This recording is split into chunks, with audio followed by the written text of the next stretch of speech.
A dog, left for dead. Alone, drifting in the middle of the ocean.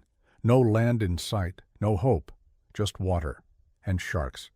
But then, by pure chance, a U.S. Marine, scanning the waves during a military patrol, spotted something strange, floating in the distance, a pair of ears. It was a German shepherd, barely alive, surrounded by danger. That Marine didn't hesitate. He dove straight into shark-infested waters, risking his life for a dog he had never met. What happened next will leave you speechless. Where are you watching from? Drop your country in the comments, and if you're not subscribed yet, hit that button right now, because this story is about to take you on a wild, emotional journey. From survival, to loyalty, to a battlefield mission you'll never forget. This is the story of a dog they named Lucky. And trust me, you'll want to see how it ends. Subscribe now. A subscribe is equal to a donation. Main story, Part 1, The Rescue. The sun beat down on an endless blue horizon. Waves rolled gently at first, then violently as the wind picked up. In the middle of the ocean, where few ships dared to go, a small black shape bobbed between the swells. Not driftwood, not debris, a dog. A German shepherd soaked to the bone, muscles trembling, eyes wide with exhaustion and fear. No one knew how he got there. A fallen cargo ship, a storm, abandonment, no collar, no ID, just a soul left to die. He'd been swimming for hours, his paws scratching helplessly at the surface. Each time he closed his eyes, the ocean tried to claim him. And below, shadows began circling. Sharks. Miles away, a U.S. Navy vessel cut through the sea, part of a joint patrol in international waters. On board, Sergeant Matthew Cole, a Marine recon specialist, hardened by war but known for one soft spot: dogs. Cole leaned over the railing with his binoculars. Then he saw it, a ripple, a head above the water. "Wait, is that a dog?" he shouted, already sprinting across the deck. "There's a dog in the water!" The crew rushed over. No one could believe it. A German shepherd stranded, miles from shore. The commander hesitated. "Too risky," he said. "Sharks in the area, not mission priority." But Cole didn't wait for orders. He dropped his gear, tied a rope around his waist, and dove straight into the sea. The water was colder than expected, murky. As Cole swam, he saw the panic in the dog's eyes. It thrashed, snarling, terrified. But Cole called out softly, over and over, "Easy, boy, I've got you, I've got you." Then, movement below. A fin. The crew shouted. One fired a round into the water, trying to scare it off. Cole wrapped his arms around the dog and screamed, "Pull us up!" The rope snapped them both from the water. They hit the deck hard, shaking, coughing, soaked. The dog collapsed, unconscious. Main story, Part 2, Recovery and Bonding. Medics rushed in, blankets, fluids, vital signs. For a while, it didn't look good, but somehow the dog made it. Word spread fast. A dog rescued from the middle of the ocean. Who could do such a thing to him? Sergeant Cole stayed by his side. He cleaned his wounds, fed him, slept beside him on the floor. Day by day, the shepherd grew stronger. And slowly, he began to trust. When Cole entered the room, the dog would lift his head, wag his tail. Then, one morning, he stood, walked, licked Cole's hand. From that moment on, they were inseparable. Cole named him Lucky, because that's what he was.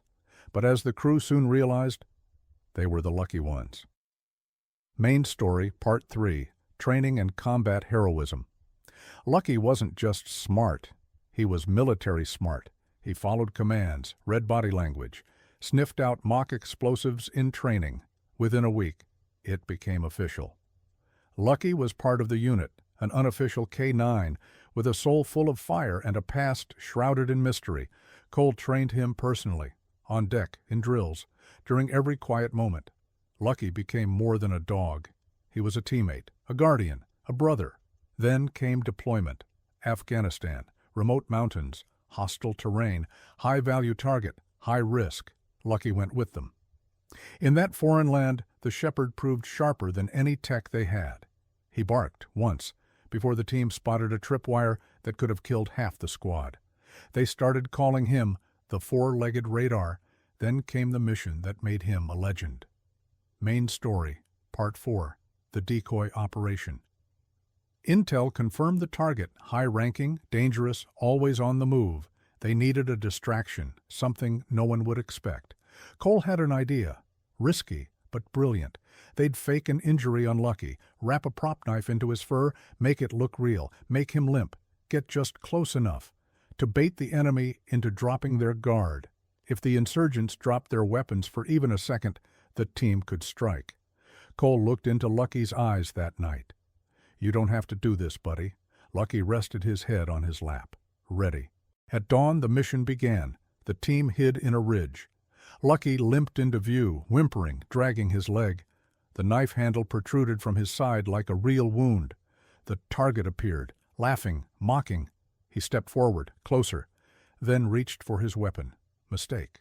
Lucky sprang, bit down hard on the rifle arm, knocked him backward. Go time.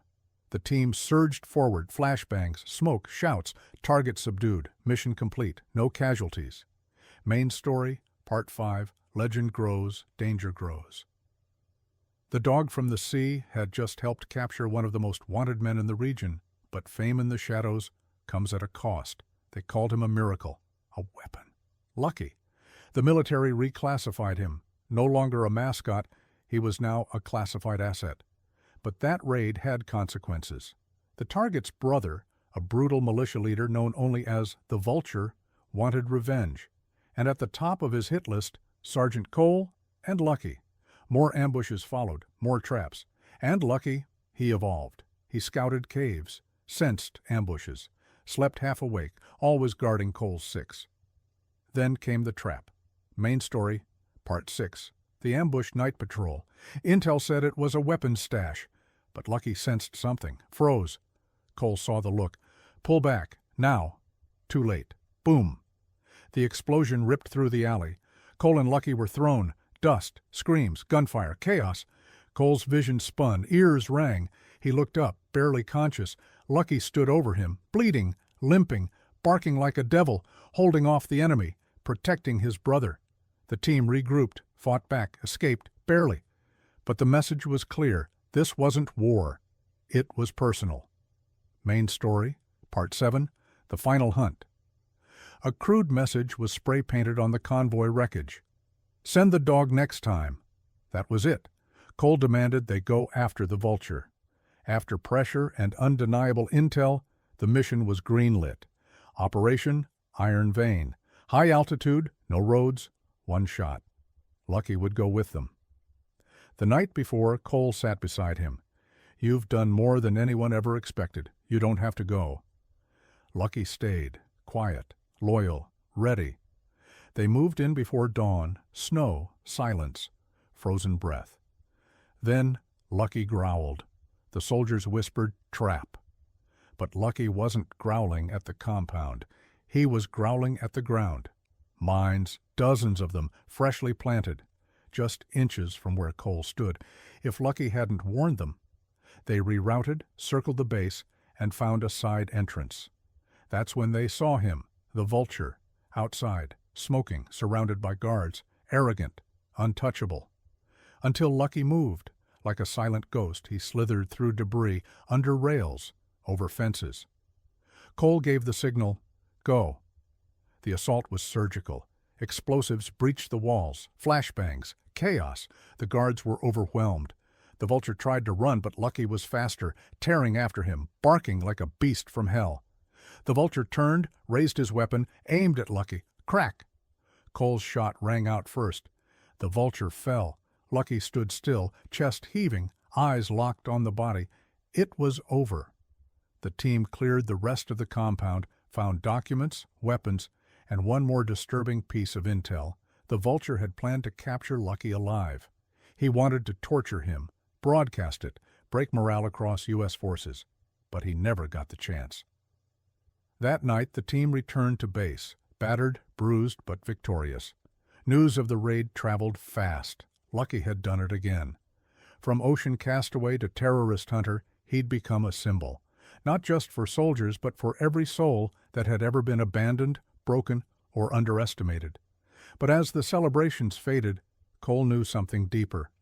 This wasn't just Lucky's story anymore. It was a legend now, and legends carry a cost. They say heroes never die, but in war, heroes bleed. After the fall of the Vulture, Lucky and Sergeant Cole became myth-like in military circles.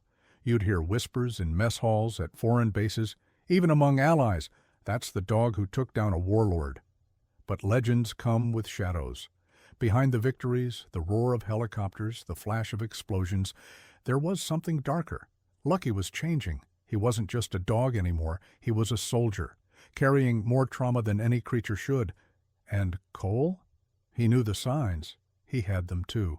It started with nightmares. Lucky would bolt upright in the middle of the night, panting, pacing in circles. Once calm and obedient, he now refused to sleep unless Cole's hand rested on his chest. One night, during a thunderstorm, Lucky tore through the barracks door, growling, tail low, eyes wild, thinking they were under attack. But it wasn't combat. It was just thunder. To Lucky, it sounded like the ocean again, like bombs, like betrayal. Command noticed. Handlers offered to evaluate him. Translation: pull him from the field, retire him, sedate him. Cole refused. "I've seen this before," he said. "He doesn't need a lab coat. He needs me." But neither of them expected one final deployment. A joint mission with Afghan intelligence revealed a network of tunnels beneath a civilian village, used by insurgents to traffic weapons and fighters. Too complex for drones, too unstable for tech. They needed instinct. They needed Lucky. Cole hesitated. Lucky was limping more, eating less, scarred, haunted. But when Cole crouched and asked if he was ready, Lucky placed his paw in his hand, like always. So they went. The village was quiet. Too quiet. That old cliché that always meant something bad was coming. Cole's squad fanned out, clearing homes. Lucky moved into the tunnels, silent, focused. Then he stopped, turned to Cole, whined, low, uncertain. Cole froze. Tripwire? No traps? No heat signatures, just silence. And then a click, not beneath them, above. An IED hidden in the ceiling. The blast hit. Cole was thrown backward, metal and dirt flying, radio shattered, vision white. When the dust settled, Lucky was gone. Cole screamed his name, crawled through rubble. Blood soaked his uniform. He called for backup, for airlift. No answer. They searched for hours, then days. Eventually they found blood. A trail leading out of the village, but no body, no collar, just an empty space where Lucky should have been. Command ruled it missing, presumed dead. They gave Cole a medal, a folded flag, a day of leave, but no one could answer the only question that mattered. Was Lucky alive? Back in the States, Cole never stopped searching, used every contact, tracked every whisper. Months passed. Then one call. A Red Crescent volunteer near the Afghan border. A dog had limped near a field hospital, badly injured, terrified of humans but obedient to soldiers. A German shepherd, mangled ear, old scars. Cole's heart nearly stopped. He flew out that night. They led him to a fenced enclosure. The dog sat in the corner, thin, shaking. Cole stepped forward, said just one word, "Lucky." The dog's head snapped around. He stood, limped forward, sniffed the air. Then, without hesitation, he leapt into Cole's arms, whining, crying, nuzzling. It was him. Lucky was brought home, too injured for service. He was retired with full honors, awarded the K-9 Medal of Valor. But he didn't need medals. He had home. Cole built a cabin in the Colorado hills, far from war, noise, trauma. There Lucky learned to breathe again, to chase birds, to lie in the sun, but he never stopped watching the door at night, never forgot the ocean, the bombs, the men he saved, and neither did Cole. Years later, a neighbor's child slipped near a ridge. Before anyone could react, Lucky was there, old, limping, slower, but still a protector. He blocked the fall, dug in, barked for help. Even in peace, Lucky was a soldier. His body gave out not long after. But when he passed, it was with no fear, just peace. They buried him beneath the trees, wrapped in the American flag he'd earned. Cole placed a plaque, "From the sea you rose, to our hearts you returned. Forever loyal, forever free." The war ended for many, but for some, it never ends. It just changes shape. For Cole, the battlefield was gone, but the scars remained. Years passed. Then a letter, no return address, just a military seal. Inside, a photo of soldiers standing in front of a new K-9 training facility, Lai's house, elite K-9 combat school. Below it, not all heroes walk on two legs. Cole packed his bag. The base was in Texas, remote, secure. A place where they trained dogs not just in obedience, but in instinct, emotion, loyalty, everything Lucky had embodied. Captain Reyes, the director, greeted Cole. "You're Cole." "The Cole?" Cole smirked. "That's what they tell me." Inside, a wall of photos, soldiers and dogs, alive, protected. Above them, a plaque, "Trained in the footsteps of Lucky." Cole stood silent, then asked, "Can I help?" They said yes. From that day, Cole became more than a veteran. He was a mentor, a teacher, a storyteller. He taught them Lucky's greatest lesson. Courage isn't not being afraid, it's moving forward anyway, especially when you've been broken. One wild German shepherd caught his eye, untamed, fierce. Others gave up on her. Cole didn't. He fed her by hand, walked her at night, gave her space, respect. Weeks later, she shadowed him, tail high, eyes sharp. He named her Hope. Hope became the program's finest, led a unit into Syria, uncovered a chemical weapons tunnel, saved dozens. When she returned, Cole greeted her. "Did good, girl," he whispered, "just like the one before you." The legend of Lucky didn't fade. It multiplied through every dog trained at Lai's house, through every soldier who learned what loyalty truly meant. On the anniversary of Lucky's last mission, Cole returned to the cabin, sat beneath the tree, placed a wooden box on the grave, inside his last medal. "Let the wind carry the silence," he said. "You earned this more than I ever did." As he turned to leave, a breeze rustled through the woods, and for a moment he saw it, a shape, a dog, standing proud, watching, then gone. Maybe it was nothing, or maybe legends never leave. They just wait to be remembered. If you've ever felt forgotten, abandoned, underestimated, or pushed to the edge, remember Lucky, the dog left for dead in the sea. Who became the hero that shaped a generation? This isn't just a story about war, it's about redemption, loyalty, and the truth that, even in your darkest moment, you are not done yet.